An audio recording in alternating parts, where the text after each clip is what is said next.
Useful kitchen item అయితే తీసుకొచ్చానండి. ఇది నేను సెకండ్ టైం బుక్ చేయడం. ఓవెన్ కోసరి క్లీనర్ అనమాట. అంటే నార్మల్గా ఉన్న స్టీల్ వస్తువులు కూడా తలతల మెరిసిపోతాయి. ఆల్రెడీ నేను పండగలకి ఇదే వాడతానండి. రోజు వాడాల్సిన అవసరం లేదు. జస్ట్ ఎప్పుడైనా పండగలు క్లీన్ చేస్తాం కదా, అప్పుడు స్టీల్వి వాడితే సరిపోతుంది. ఇక్కడ చూడండి, ఇక్కడ నాకు ఏమైందంటే మార్నింగ్ ఇడ్లీ పాత్ర అనేది వాటర్తోనే పెట్టాను, కానీ వాటర్ అన్నీ అయిపోయి ఇక్కడ మాడిపోయిందనమాట.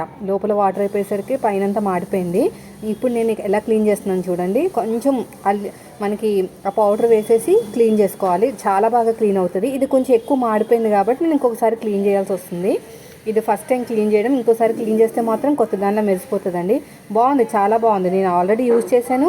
మా రిలేటివ్స్ వాళ్ళు కూడా బుక్ చేశాను అనమాట. పండుగలు వచ్చినప్పుడు మనం ఎలాగైతే క్లీన్ చేసుకుంటాం అలాగే స్టీల్ వస్తువులు కూడా క్లీన్ చేసుకున్నారనుకోండి, కొత్త దానిలాగా మెరిసిపోతాయండి. చాలా బాగా వర్క్ అవుతుంది. కొంచెం వేసుకుంటే సరిపోతుంది, ఎక్కువ వేసుకోవాల్సిన అవసరం లేదు. చూసారు, ఆల్మోస్ట్ 80% అయితే అయిపోయింది. ఇంకా నేను ఇంకో 2 టైమ్స్ వాష్ చేశానంటే కొత్తగా అయిపోతుంది.